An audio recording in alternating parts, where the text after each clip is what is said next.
plano da China Zone pelo streaming CB Media, que só traz conteúdos da China aqui para o Brasil, disponível gratuitamente, pessoal.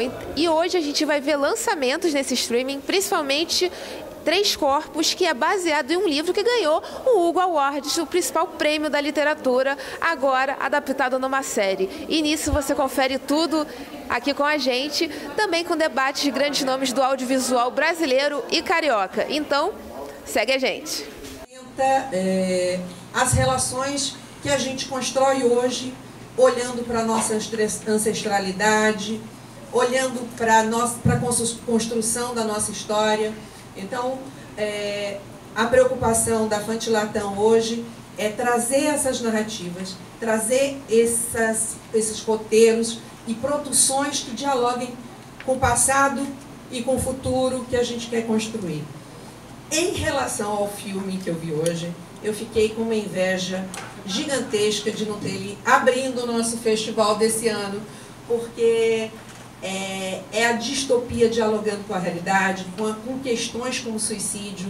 Estou curiosíssima também, Roberta, para acompanhar os próximos episódios. E eu acho que, mais do que apresentar essa relação com o mercado chinês, porque a gente sabe que o universo fantástico, entre as 10 maiores bilheterias do mundo, ela oferece, os 9 filmes são fantásticos, tem um único que não é.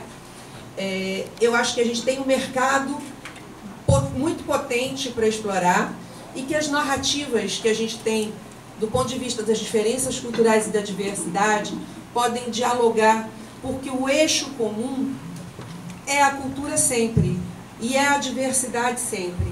E é isso que eu acho que a gente tem que formular como uma grande potência. Então, agradeço muito por estar aqui e estou assim, ansiosíssima para os próximos episódios também. Eu quero ver alunos daqui a pouco contando como se inscrever nos seus festivais. Eu vou passar agora para aquela responsável pelos alunos e pela formação acadêmica, Gisele Barreto, que mesmo que muitos aqui conheçam, nunca vão conhecer tudo, né? Porque o mistério aqui verdadeiramente é muito mais camadas do que a gente pode perscrutar. Mas eu vou querer sim que você traga algumas delas aqui agora, ainda mais com a China ganhando todos os Oscars, né? Nomadland foi melhor filme, melhor direção para uma diretora chinesa. Agora, Tudo em Todo Lugar ao Mesmo Tempo também fala fortemente sobre a cultura chinesa. Aí os alunos chegam, né? Mas o que a gente está agora dialogando? Qual é a linguagem que a gente traz? A nossa, como é que a gente está dialogando com o mundo? O que o mundo está vendo? E o mundo está vendo a China, o mundo também está vendo o Brasil. Como é que é para você lidar com essa formação das novas gerações, com essa curiosidade? E como isso daqui é útil em sala de aula também, né? Como narrativa, como linguagem para ti, grande mestra. Obrigada, meu amigo. Obrigada também. Antes de tudo, obrigada, meu amigo. Ele é meu amigo, então ele também ganha um dinheirinho para falar isso de mim. Ele é assim. Depois eu faço o Pix para você. Mas uma coisa que talvez o que eu fale agora fuja um pouquinho do que vocês dois falaram, do que o Felipe já falou. Eu achei o filme sofisticado. Eu achei, assim, o filme elegante, sabe? Uma coisa, óbvio, o público-alvo é a galerada, né? A juventude, são os estudantes, é gente que está chegando na vida agora, né? Lidando com esses mistérios e tal. Mas, assim, eu achei ele de uma elegância, sabe? De um refinamento. Então, assim, eu acho assim, que é o outro patamar das séries, né? E a China está trazendo isso com maestria. Então, eu só te agradeço, Arthur, por ter trazido, por ter escolhido a Estácio, né? Nós temos inúmeras universidades maravilhosas nesse país aqui, graças a Deus. Ainda bem que você escolheu a gente, mas eu acho que a gente tem uma mania de grandeza igual vocês, sabe? A gente tem 1,5 milhão de alunos, a gente tem quase 3.000 professores, a gente está no Brasil inteiro, né? Eu brinco com eles assim, eu trabalho em tudo quanto é lugar. E eu brinco com eles assim, que o dia que abrir uma Estácio em Vênus, uma Estácio na Lua e tal, você é a primeira coordenadora lá. Mas trazendo como eu... Na China, claro, olha. Eu já falei, vamos aprender mandarim agora. Vai ser a minha ordem do dia aqui para os meus alunos. O que eu achei também muito interessante é que esta série, esse episódio que nós vimos, ele consegue contemplar inúmeras áreas do conhecimento, inclusive que eu tenho aqui. Eu coordeno 3 cursos, né? Cinema, produção audiovisual e jornalismo. E esta série contempla todas essas áreas aqui. Eu poderia pegar esta série, este episódio, e levar para a minha sala de aula. Eu estou com a minha turma aqui de jornalismo especializado. Eu até mandei para eles um toquezinho. Aí, galera que escolheu editoria internacional, de ciência, né, de política, de economia, se deram bem. Ainda vou ter assim, porque isso aí reflete. E eu vou falar também uma coisa. Poderíamos acrescentar a editoria de jornalismo científico. Porque essa série, esse episódio que a gente viu agora dialoga com tudo isso. Então, é realmente um trabalho bacana, um trabalho sofisticado, um trabalho que respeita a inteligência do jovem, do aluno, que não subestima a sua plateia, né? Todos os elementos que tem ali, mesmo os elementos que estejam encobertos nas camadas que nós vamos descobrir ao longo da série, né? Ao longo dos episódios, e que ela tenha realmente vida longa, essa série, são camadas que podem contemplar várias áreas da educação, da cultura, do ensino, várias áreas do conhecimento. Então, eu agradeço, Arthur, por ter escolhido a Estácio.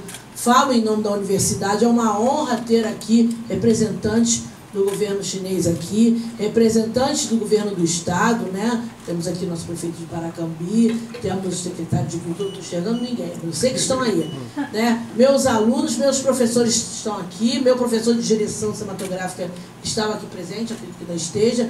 A gente fala dos cinemas do mundo inteiro, então eu só posso agradecer, Arthur, por ter trazido essa joia rara, porque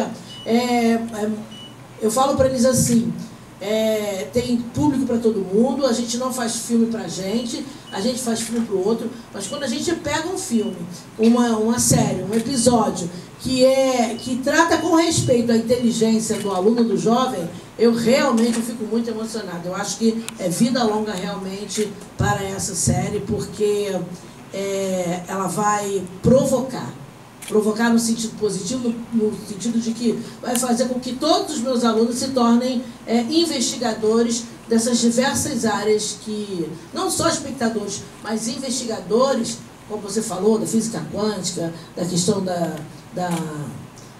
questão do tempo, né? Você falou da ancestralidade, alguém falou da ancestralidade em algum momento. Enfim, essa série trata de tudo isso. E dessas situações de gatilho, que obrigatoriamente em todas as nossas aulas a gente agora tem que ter esse cuidado, né, com quem está ali, mesmo que a gente saiba que aquilo ali, entre aspas, né, é ficção, é uma coisa que foi escrita, que foi pensada, para tocar em assuntos até realmente que são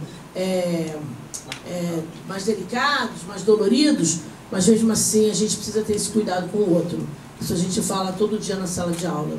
Então, muito obrigada, Arthur, por ter escolhido a Estácio. Porque narrativas de ficção e documentais servem justamente para dialogar e conscientizar também, né? Aquilo que é silenciado na sociedade, a gente coloca na tela para verbalizar. Se ninguém falar, como a gente vai se conscientizar e ajudar, né? Então, que venha à tona e que possa vir de maneira, aí sim, responsável, né? Passar para Cavi, e eu gosto muito que o Cavi tenha colocado desde o princípio a palavra independente.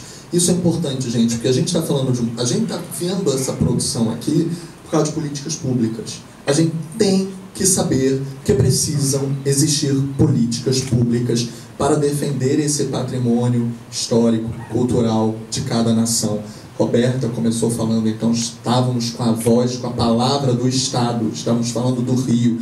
E Cavi tem uma experiência gigantesca por várias administrações, passou por várias formas, né, de lidar com o quanto o investimento público foi presente ou não. Então, Cavi, não só se apresentar um pouco, mas também como é para você ver, né, o abraço que a gente está vendo aqui do incentivo público chegando junto da cultura, como a gente também quer isso, E também como foi ser criativo ao longo dos anos, com ou sem esse incentivo, né? Porque ficção se faz com criatividade, não precisa só de efeitos especiais. A gente vê até nas cenas mais simples que há ali, né, imagens, diálogos de linguagem que podem fazer a formiguinha. Formiguinha não precisa nem de efeitos especiais, ela já está falando muito ali da rachadura na realidade, né? Então, você é um cara criativo que não precisa de efeitos visuais para fazer a criatividade, e se tiver, ainda vai ser mais. Então, como é tudo isso para você? Obrigado. Achei muito interessante que a gente vê a ficção científica já durante muitos anos no cinema, na TV, e é uma coisa muito ligada à superprodução, e sempre aos Estados Unidos, né? Desde Star Wars, depois Blade Runner, entre outros. E quando você vê uma ficção científica feita na China, ou mesmo no Brasil, é uma coisa que você não costuma ver muito. A gente vê muito poucos filmes de ficção científica. Talvez por causa da falta de, não estrutura, mas talvez desses elementos técnicos de efeitos, de maquete. Mas agora eu vejo que o Brasil, e agora vendo também esse trabalho da China, que acho que é isso também, a criatividade é um fator muito importante, mais do que somente os efeitos, mais do que só a tecnologia. Eu acho que você conseguir juntar a criatividade, o pensamento, a história, a dramaturgia, com esse universo que flerta com o futuro, com a ficção e com todos esses outros elementos que a série põe também, eu acho que você consegue fazer uma coisa bonita, bem feita, nem sempre estreônica, assim como são as ficções científicas americanas, às vezes simples, mas profundas, assim. Me lembrou até, uma comparação meio doida, mas me lembrou um pouco o Alphaville do Godard, que é uma ficção científica feita nos anos 60, sem nenhum efeito especial, mas que te remete àquele universo de uma forma criativa, de uma forma diferenciada. Aqui, lógico que tinha bastante efeitos, mas não tanto quanto a gente está acostumado a ver, mas eu acho que o clima, né, que ele constrói através da trilha, através desses pequenos símbolos também, faz a gente se remeter ao futuro, se remeter a esses novos tempos de uma forma criativa. E talvez seja um caminho, assim, falando agora como realizador, como diretor, a gente nunca vai conseguir fazer um Transformer, a gente não tem aqui no Brasil equipamentos. Que bom. Sim. Eu vejo muito assim, eu trabalho no cinema também, eu vejo muito jovem, os estudantes de cinema, assim, que se espelhando muito só nos filmes americanos, esses mega blockbusters, os filmes do Steven Spielberg, e a gente dificilmente aqui no Brasil vai conseguir fazer uma coisa igual, porque a gente não tem essa tradição com esses equipamentos, com essa tecnologia. Talvez tenha algum dia, mas por enquanto não tem. Então acho que a gente tem que, quando a gente pensa em fazer uma ficção científica, a gente tem que buscar o caminho da criatividade, o caminho do pensamento, mais do que o caminho da grandiosidade, da tecnologia. E esse filme, de uma certa forma, vai por esse caminho, né? É uma ficção científica inteligente, né? Que faz você, mais do que ficar vendo explosões e efeitos, faz você pensar no futuro, faz você pensar nesses novos tempos de uma forma criativa e sem necessariamente precisar ter aquelas super efeitos especiais que a gente vê nos filmes americanos. E o Brasil talvez tenha que se inspirar nisso, né?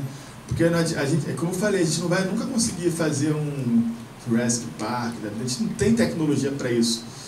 Então a gente tem que se inspirar em filmes criativos, filmes que fazem as pessoas refletirem sobre o futuro, novos tempos, e de uma forma talvez estilizada, de uma forma talvez como essa série, assim.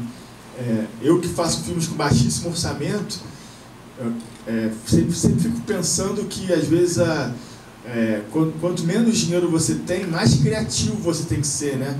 Inversamente proporcional, para a gente conseguir contar aquela história, fazer aquela ideia que você sonha fazer, mas de uma forma nova, uma forma não tradicional que a gente vê nos filmes americanos, como o Godard fez com Alphaville nos anos 60, né? Com luzes. também. O Truffaut fez o Fahrenheit também, né? Também nos anos 60, 70. E você vê os filmes até hoje, eles ainda são modernos, né? Eles ainda são atuais.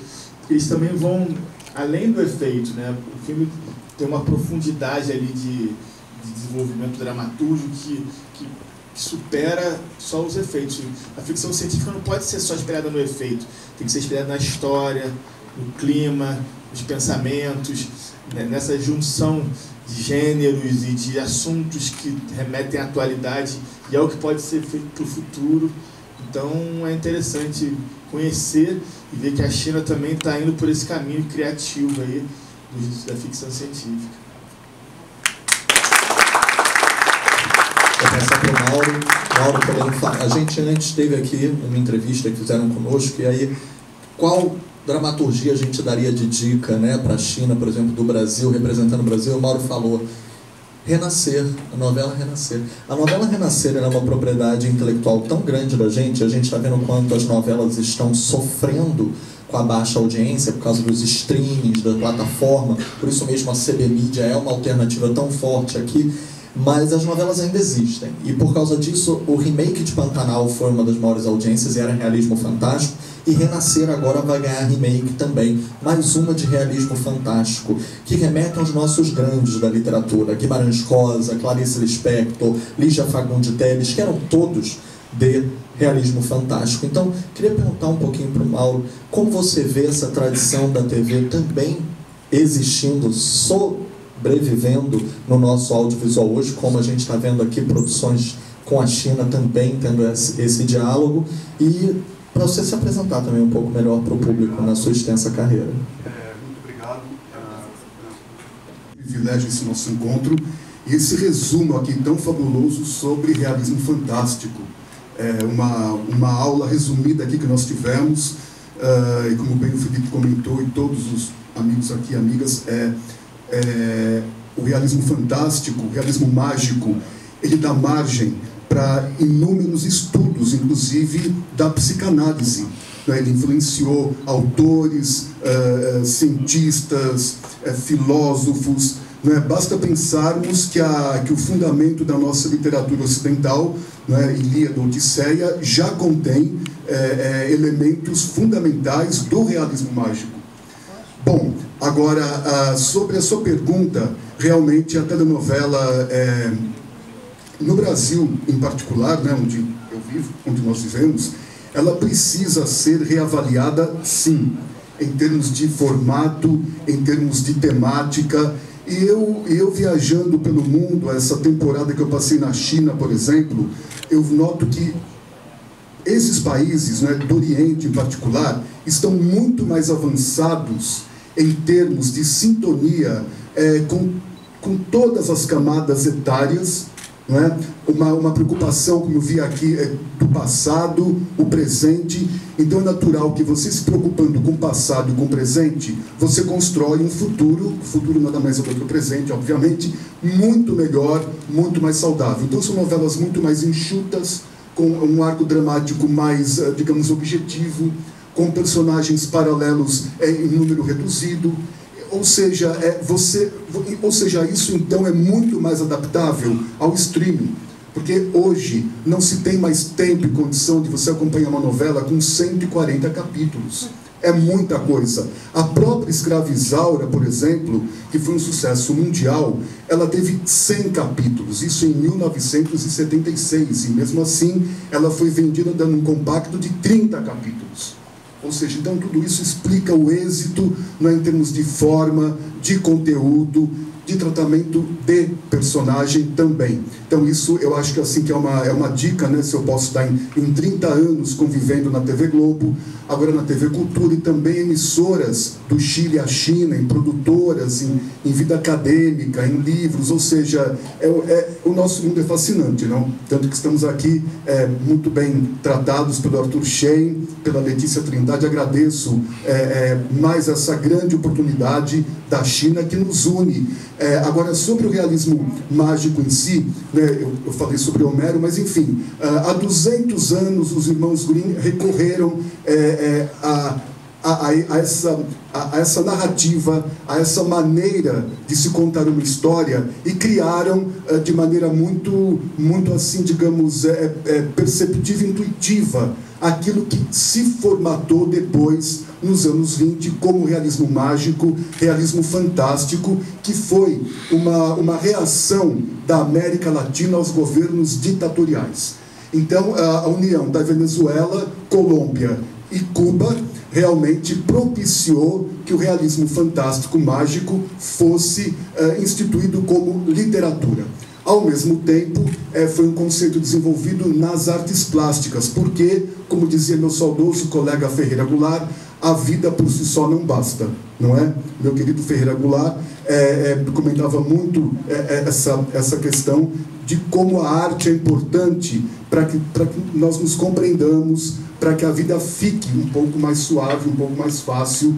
Então, dessa maneira, daí toda essa nossa produção literária, teatral, cinematográfica e televisiva do audiovisual. Na TV Globo, em particular, eu desenvolvi um trabalho sobre realismo mágico com base na obra do Dias Gomes e do Aguinaldo Silva.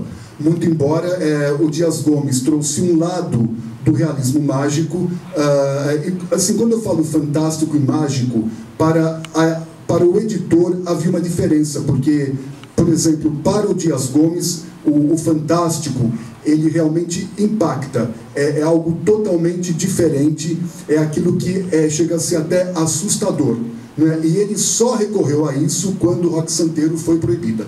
A novela em 75 foi proibida, e a decepção dele fez com que ele recorresse à Colômbia, se inspirasse na obra colombiana do Gabriel Garcia Marques para a criação de Saramandaia. Agora, o Aguinaldo Silva já vem com uma outra leitura, onde o mágico faz parte do nosso cotidiano.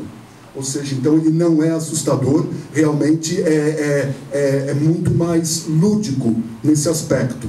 Não é? Basta ver novelas como Tieta, que ele se inspirou no Jorge Amado, Fera Ferida, Pedra sobre Pedra. Então já é um outro universo, e que os irmãos Green trabalharam de maneira muito profunda, muito ampla. Agora, em relação... Bom, então, obviamente, como eu falei aqui, todo esse nosso tema do realismo fantástico e mágico, ele dá margem a estudos muito amplos, a produções extremamente ricas de produção, elementos plásticos maravilhosos, e dá então essa adaptabilidade e essa perenidade, não é? E esse manancial tão rico de ideias para as gerações de todas as épocas, né? Como nós notamos aqui em relação à ficção científica. Muito obrigado.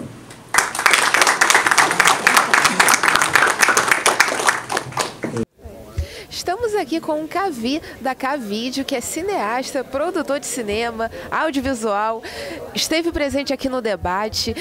Cavi, você falou muito da importância da produção audiovisual brasileira, que não deve se inspirar, obviamente, no mercado norte-americano, que é o mais conhecido, mas não tomar isso também como um modelo próprio, trazer a nossa identidade. Então, como é trabalhar com essa filosofia? Então, o cinema brasileiro, ele é muito rico, ele é muito diverso, e eu acho que essa é a nossa principal característica. Acho que a gente não tem que copiar nem o cinema francês, nem o cinema americano, a gente tem que fazer o nosso próprio cinema. Lógico que esses filmes clássicos podem servir para nos inspirar, né? Para dar ideias, como o filme que a gente viu hoje. Mas acho que a gente tem que criar nossa própria identidade, nossa própria ficção científica, nosso próprio cinema de gênero, cinema de terror, usando nossas histórias, nosso folclore, que eu acho que vai ser muito mais criativo e muito mais legal do que a gente querer ser igual a eles. Aí eu acho que a gente não vai nunca conseguir. Eu acho que às vezes eu fico um pouco decepcionado com os filmes mais comerciais brasileiros, que eu percebo que eles querem copiar o americano, fazer um filme de suspense, um filme thriller. Talvez a gente nunca consiga fazer igual a eles, e aí vai ficar sempre meio né? Se a gente criar a nossa própria linguagem, eu acho que a gente vai conseguir alcançar um nível de qualidade melhor e uma aceitação melhor também. É a falta da tecnologia também, né? A gente tem à nossa disposição ferramentas meio limitadas, né?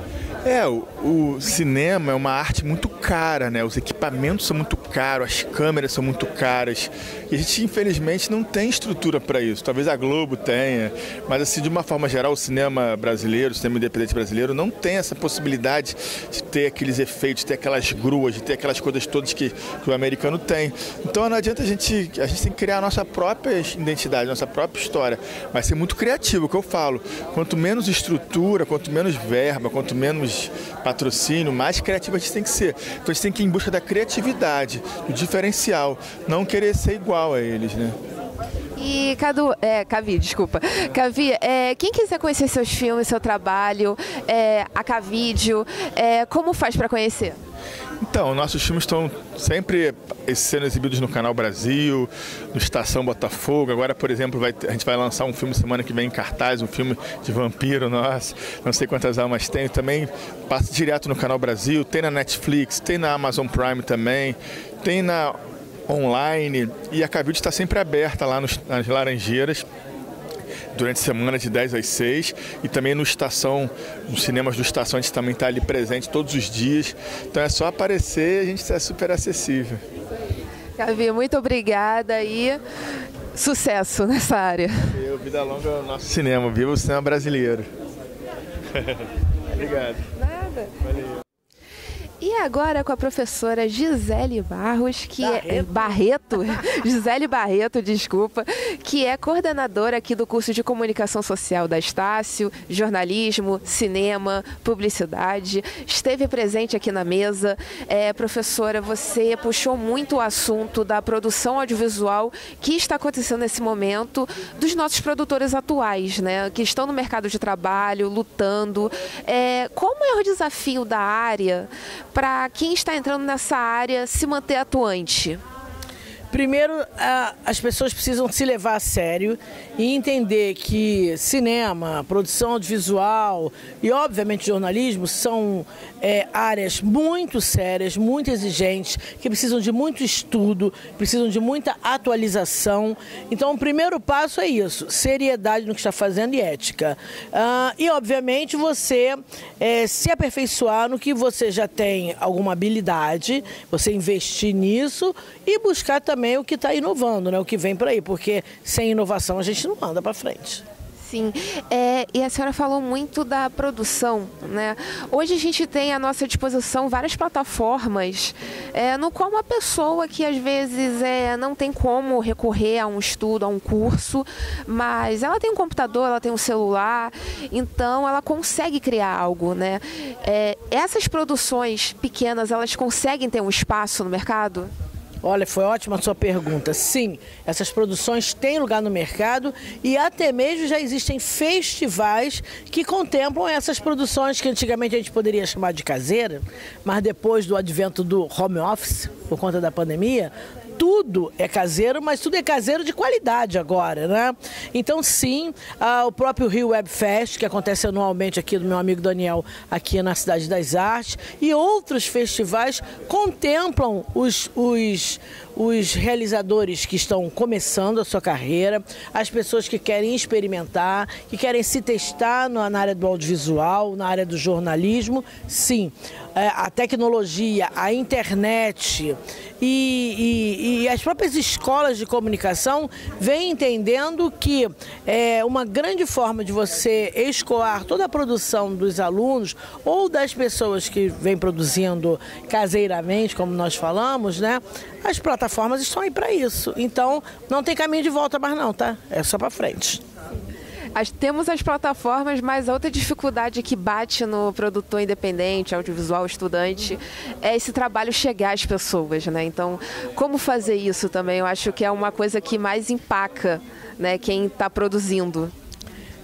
Como eu falei na minha palestra, não adianta, eu aprendi isso, que não adianta botar o ovo e não cacarejar.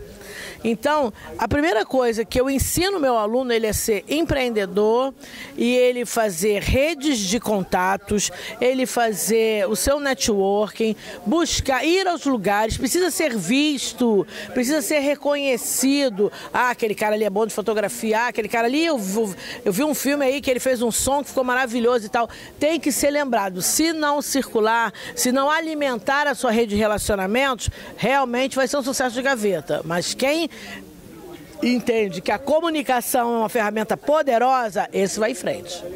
Professora, muito obrigado e boa sorte para nós nesse caminho aí tão torturoso, mas maravilhoso, maravilhoso. Das artes visuais. Olha que evento maravilhoso foi hoje. E com quantas pessoas a gente conheceu aqui hoje? É isso aí. Obrigada. Obrigada, professora.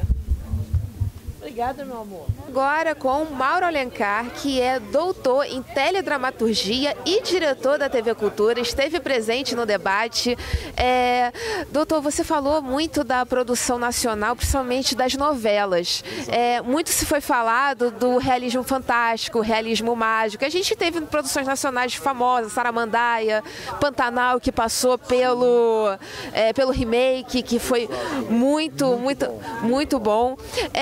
Diria então que esse gênero específico, o realismo, tanto fantástico, mágico, é o cargo mor do audiovisual brasileiro? Não, isso não.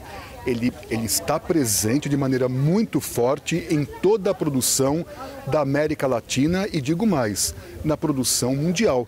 Não é por isso que eu citei Ilíada, Odisseia, os contos maravilhosos dos irmãos Grimm, Hans Christian Andersen, ou seja, chegando, obviamente, nos nossos autores mais contemporâneos. Então é um gênero fundamental e que alimenta, por toda a sua riqueza estética, pela sua plasticidade, alimenta de maneira muito eficaz, não é, o sonho nosso de cada dia. Não é? Ou seja, é literalmente fabuloso, é fantástico, é maravilhoso, é mágico. Agora, é claro que ele convive com diversos outros gêneros, sem dúvida alguma. E hoje o Brasil, ele, assim como a China, né, que temos que citar também, afinal nós vimos 3 corpos, que é a produção chinesa.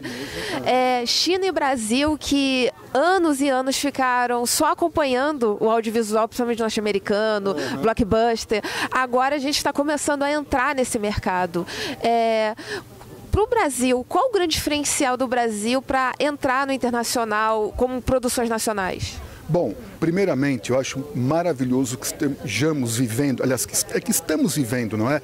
Essa 4ª revolução industrial, ou seja, essa revolução, é uma verdadeira revolução mesmo, provocada pela indústria do streaming, né, que está trazendo o mundo para o nosso país para o mundo. É claro que isso as novelas, em particular da Globo, já faziam desde os anos 80, mas agora de maneira muito maior, muito mais impactante, muito mais volumosa, porque você tem uma rotatividade muito grande com as séries, com minisséries, ou seja, você tem um acesso muito mais rápido. Então, um evento como esse, promovido aqui pela Estácio, junto com a CB Mídia, com o grupo da China, ele é fundamental para elucidar todo esse novo caminho, não é? Para os produtores, para os diretores, para os atores. Agora, uma das maneiras, não é, que eu enxergo assim, do nosso produto brasileiro chegar ao mercado estrangeiro olha, eu ouso dizer, são produções de época que retratam a nossa história e a nossa natureza. Porque o público estrangeiro, ele é fascinado por essa temática brasileira. Né? Ou seja, esse diferencial do Brasil, não é? o que fez o sucesso, vou pegar o maior ícone da indústria cultural brasileira até hoje, que é a produção Escrava Isaura da TV Globo, de 76, com a Lucélia Santos e o Rubens de Falco, foi exatamente ser uma novela de época que retratava a vida dos escravos no Rio de Janeiro, com a abertura, as gravuras do Debré, que foi nosso primeiro grande retratista, ou seja, o mundo via isso com fascínio, não é? Via esse exotismo brasileiro, como deve ver agora Pantanal, não é? Com esse olhar realmente maravilhado de história. Isso realmente chama muito a atenção, tanto que algumas novelas, as poucas produções da TV do Brasil que chegaram à China, como Isaura, Sim a Moça, e a minissérie A Casa das Sete Mulheres, para ficar em 3 exemplos, e não muito mais do que isso, Ciranda de Pedra também chegou à China, a primeira versão. Você nota que são todas elas tramas de época, são tramas históricas, baseadas na história, em que você tem realmente um distanciamento da realidade, do cotidiano daquele país. Isso assim, apenas uma sugestão, não é? Uma observação que eu vejo viajando em trabalhos acadêmicos, em produtoras, em televisão. E falta o público brasileiro confiar também no próprio produto, né? Porque a gente é capaz de produzir coisas fantásticas. Mas você não tem a dúvida, o que realmente o Brasil precisa, como você bem falou, é ter essa confiança e fazer produtos diversificados, ricos culturalmente, não é, com temáticas variadas e, como bem foi dito aqui, que mostre também as belezas do nosso país. Então você veja bem, essas novelas que eu falei, muito embora haja uma denúncia, né, da escravidão, mas havia um componente da corte, havia todo um vestuário de época, temas da época da novela, não é? Ou seja, a própria apresentação, não é? o legado que o Debré deixou, não é tão pioneiro. Eu insisto nisso porque realmente só aquela abertura da Escravizaura que gera um convite, não é? Você adentrar um universo histórico. Então você também aprende sobre a história, sobre um período histórico de um país. Doutor, muito obrigada. E com Marcelo Garcia, que é filho da Léa Garcia, né? Nossa querida atriz, né? Nos deixou faz uns meses, né, Marcelo? E ele esteve aqui prestigiando o evento. Foi citado Escravizaura, que a China consome muito, por incrível que pareça, até hoje, uma novela feita lá nos anos 70, no qual a Léa foi uma personagem importante, foi a vilã. Marcelo, então como saber que o legado da sua mãe transcendeu o país, foi para a China e ainda é consumindo lá? Então, é uma honra, né? Saber que um produto, né, que foi produzido em 76, se eu não me engano, né, a Escravizaura, e ela é vista em mais, se eu não me engano, são 5 países que ela é vista e repete, tem reprises. Cuba, ela teve em Cuba, ela foi convidada à China, mas infelizmente não deu tempo dela passar lá e dar o recado, mas é uma honra, e eu acho que isso aí é uma projeção muito grande, né? A Escravizaura é um ícone de novelas, né? E vai ser reprisada agora pela Globoplay, e isso é muito interessante. E está sendo produzido, né? Você está na produção do documentário sobre a vida da Léa Garcia, né? Sim, através do nosso querido Mauro Alencar, né? Nós viemos com um projeto duplo, né? Que é um livro autobiográfico, né? Que chama-se Léa Garcia Eu Mesma, e o próprio documentário, né, que fala da vida dela também, contando algumas histórias interessantes e diferentes que o público não conhece, que é o documentário Léa Garcia Eu Mesma. E é um projeto que a gente já está há mais de um ano, né? Infelizmente queríamos que fosse feito em vida, mas a dona Léa nos deixou, mas ela vive, está presente, e o querido Mauro Alencar vai, além de ser o autor do livro, né, e eu entro como coautor, que agora precisa muito da minha ajuda, ele é um grande colaborador para esse documentário, e é de suma importância nós estarmos sempre juntos e conectados para a gente realizar essa obra. Então vamos aguardar aí esse documentário, que deve vir quando? Bem, nós estamos com a pré-produção já em dia, né? E talvez a gente inicie esse trabalho no meio de novembro. E esqueci de dizer que ele vem dirigido pelo Joelzito Araújo, que é né, não precisamos ter apresentações, um grande diretor, né, de alguns filmes, e alega alguns prêmios com ele. Então está aí a escolha do Joel para que a gente possa ter um grande sucesso e uma obra do tamanho do que era a Léa Garcia. Então, gente, vamos aguardar o documentário, em breve vai estar aí, e o Jornal da R1 vai divulgar, hein? Fique ligado.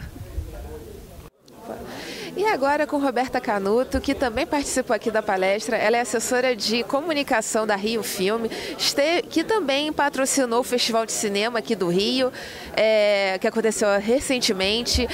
Roberta, hoje se debateu muito não só a relação entre Brasil e China culturalmente, mas também a própria atuação do Rio no mercado audiovisual.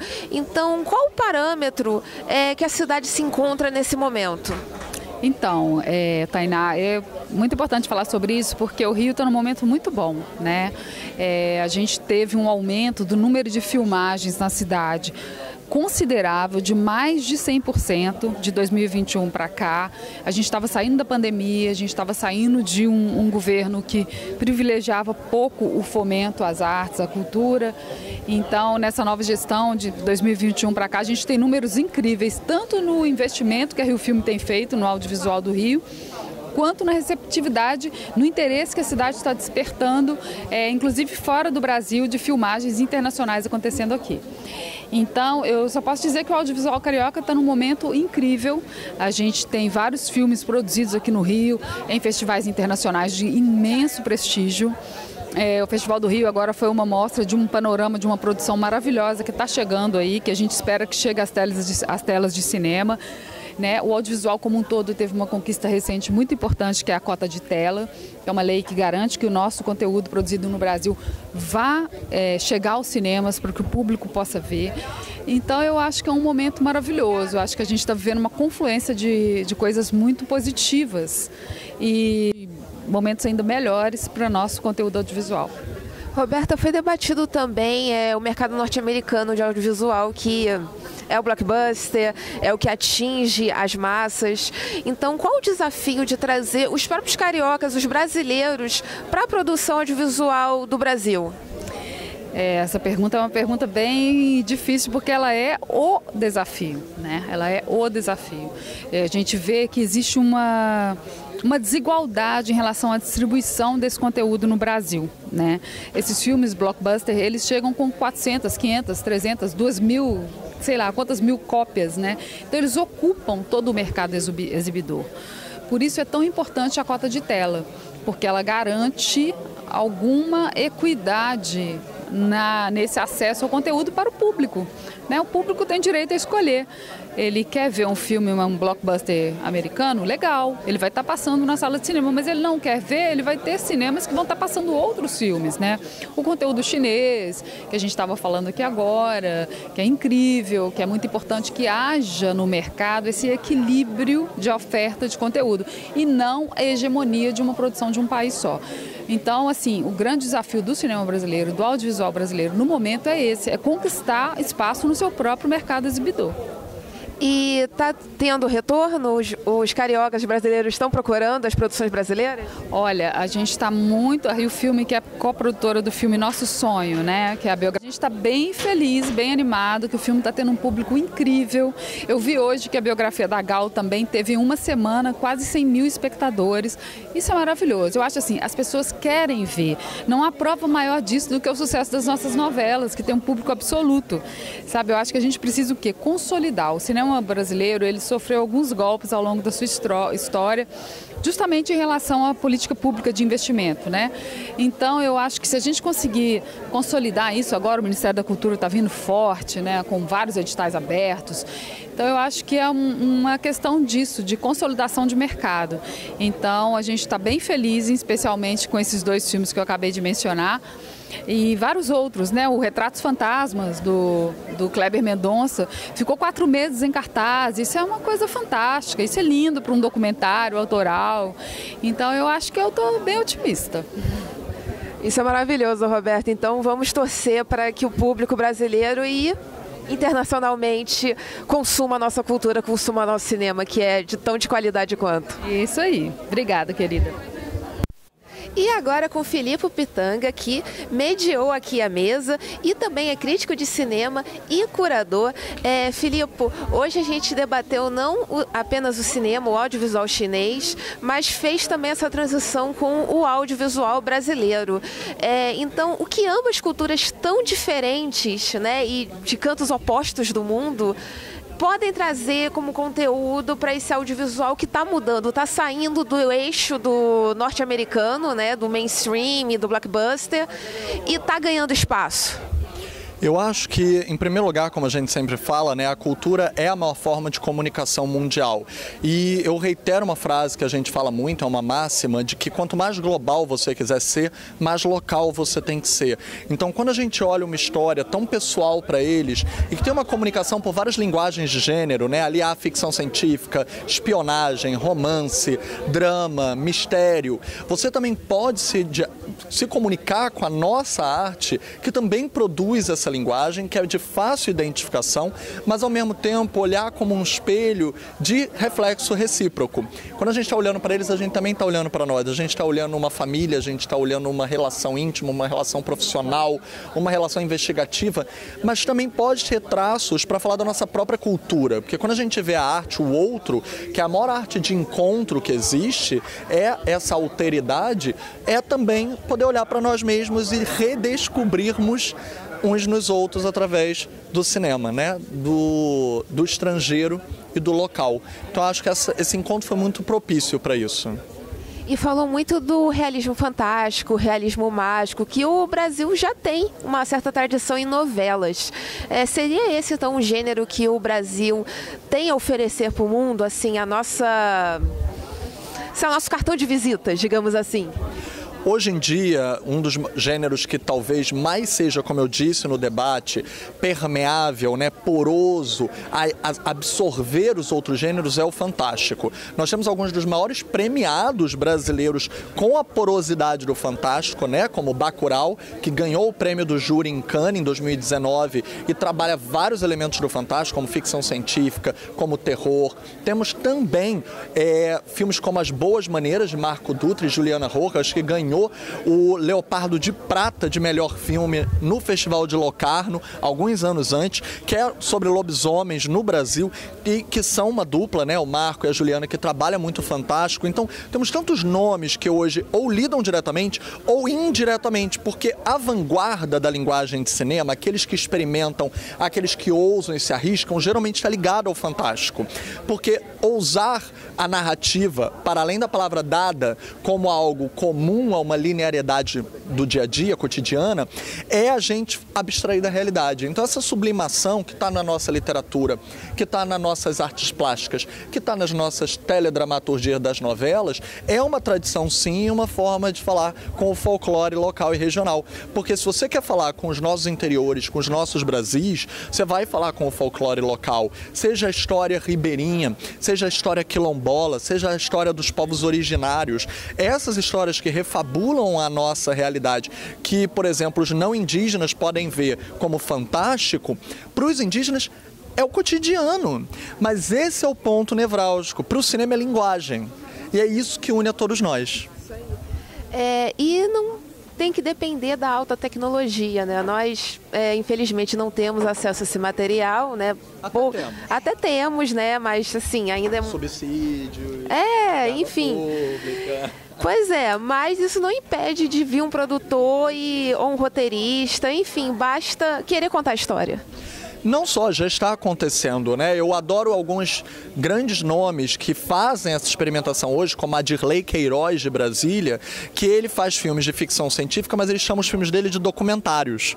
E ele inscreve nos festivais como documentários, ele ousa, né? Ele está provocando, mas uma boa provocação, porque ele está trabalhando a ficção científica colocada no presente, né? Com materiais muito reciclados, materiais que são criativos, digamos assim, como um Joãozinho 30 fazia na época carnavalesca, né? Reaproveitando, reciclando para fazer a fabulação vir à tona.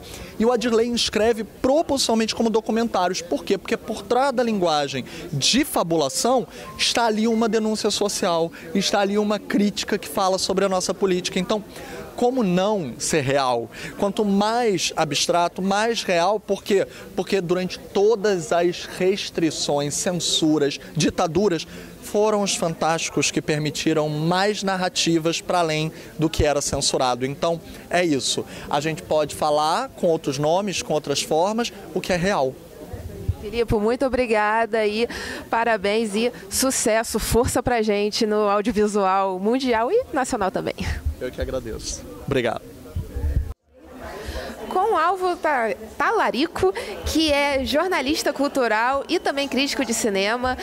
Álvaro, o que você achou da tarde de hoje, somente do episódio de Três Corpos? Será que é uma série que o brasileiro vai gostar? Olha, Três Corpos, ele traz um estilo muito interessante, bem feito, bem produzido. O brasileiro, geralmente, ele tem um estranhamento com coisas que não tem a fórmula, digamos, hollywoodiana e estadunidense. Porém, essa série bebe muito dessas fontes, tem uma mescla ali de metafísica, com sobrenatural, com ciência, com fé, com universos paralelos, uma coisa que está muito em voga, né, cada vez mais, principalmente uma coisa que o brasileiro gosta. O brasileiro gosta muito da Marvel, né? E dessas produções hollywoodianas. E, nos últimos tempos, quantas produções vimos que falaram sobre universos paralelos, multiverso e tudo isso. Então, essa série Três Corpos traz bastante dessa união, dessa mescla, e eu acredito que tem muita chance de agradar, sim, ao público brasileiro. Só vai ser lançada em janeiro de 2024, na Netflix.